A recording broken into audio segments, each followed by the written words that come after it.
Class is now in session. I'm Professor Hockey, and today we're discussing Game 14 of the regular season between the San Jose Sharks and the Colorado Avalanche, in which the Sharks have lost 6-2. A pretty disastrous game, all things considered, here for the San Jose Sharks. This was the game in which they were getting 7 players back from COVID protocol. LeBanc, Meyer, Nieto, Carlson, Middleton, Shemek, and Vlasic. All 7 of those players returned to the lineup here tonight after missing. Almost all of them missed 6 games, though a couple of them only ended up missing 5. And so players like Merkley, Hataka, Megna, all of them were either kept out of the lineup or just sent back to the Barracuda. Bob Booner kind of returning to normalcy here tonight. The only player who actually managed to remain in the lineup getting called up from the AHL was Nick Merkley, and you can at least even partially say that was because of the fact that Lane Peterson ended up getting injured in last game against the Winnipeg Jets, so he wasn't even an option here tonight. Otherwise, we may have seen Bob Booner actually go completely back to the lineup we saw a couple of weeks ago before any real injuries actually went down, if you could really call those injuries. So here tonight, the Sharks were thoroughly outplayed. They had essentially no chance in this game. At least for the first 10 minutes, they looked quite good and brought it to the Avalanche. In fact, they managed to score the first goal of this game, coming from Logan Couture. But after the 10-minute mark passed, the Avalanche just took complete control and never allowed the Sharks to really get anything going for themselves. They would get 2 goals in the first, one from Devon Taves, ruining the Sharks' penalty-killing record, where they had gone something like 20 penalty kills in a row without giving up a power play goal, and then Nazem Kadri would score to make it 2-1 Avalanche after one period. It would be Newhook and O'Connor scoring in the second period to make it 4-1 Avalanche after the second, and in the third period, while Barabanov would get one on the power play to make it 4-2, the Avalanche would kind of leave that hope to be very short-lived for the Sharks, that about a minute later would get one from Burakovsky to regain the 3-goal lead, and Sam Girard would get an empty netter to top it off for the 6-2 victory. Now, it should be noted, as I said, those 7 players were obviously going to be kind of difficult to get back to NHL speed. Not only had they not played at all for a full 2 weeks, but they were also, at least a few of them, dealing with symptomatic versions of COVID, which is a respiratory illness, which makes it difficult to really get those longer shifts.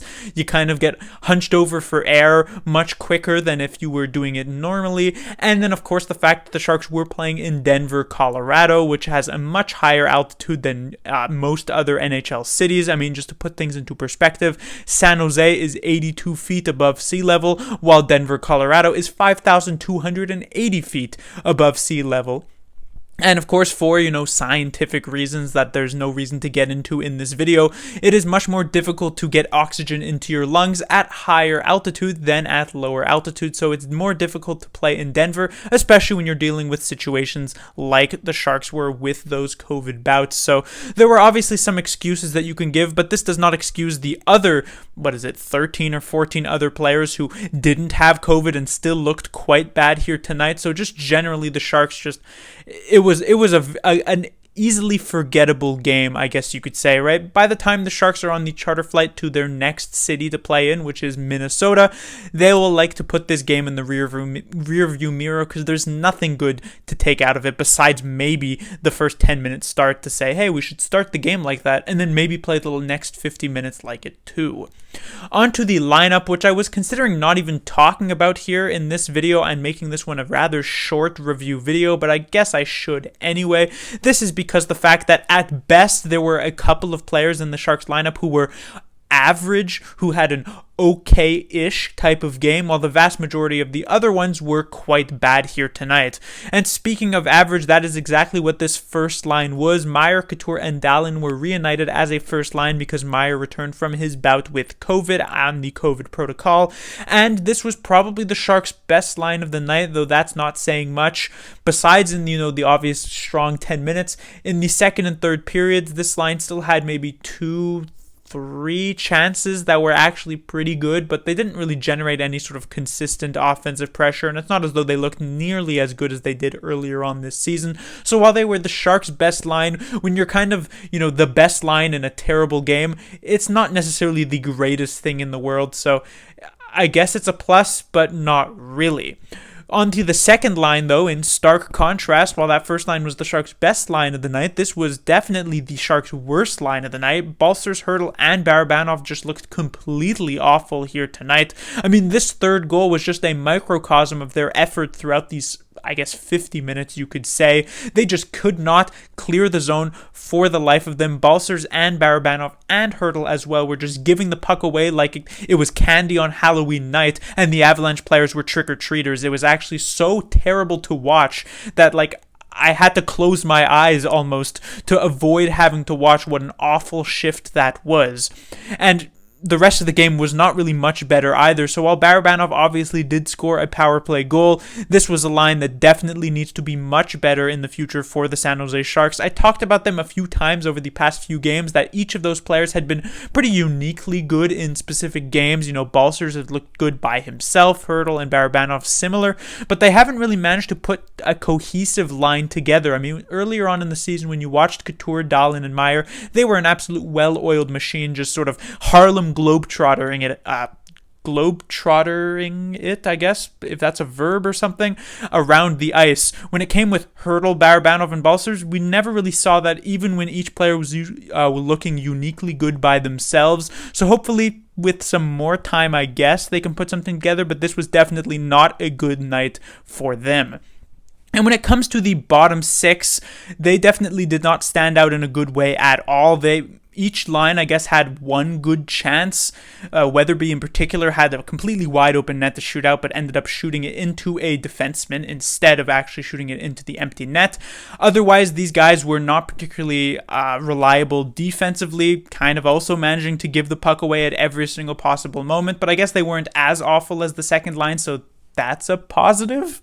But I do want to specifically mention this third line. LeBanc and Nieto returning from COVID protocol to the third line with Bonino, who moves down from the first line where he never really belonged, down back to the third line. But the thing is with this line is that they need to start generating something at even strength. Bonino continues to have 0 points on the season, and while I obviously did not expect him to produce on a first line role, I do expect him to produce in a third line role, especially when you're playing with a more skilled player like Kevin LeBanc, who obviously isn't fantastic enough to play in a top six, but on the third line is pretty good in that role. And yet the fact that this line just can't seem to get anything going for themselves is not a great look for the Sharks, their third line in particular, because their fourth line has looked at times this season pretty good, but their third line frequently kind of falls behind the curve, and that's something that needs to be corrected as we move down the stretch.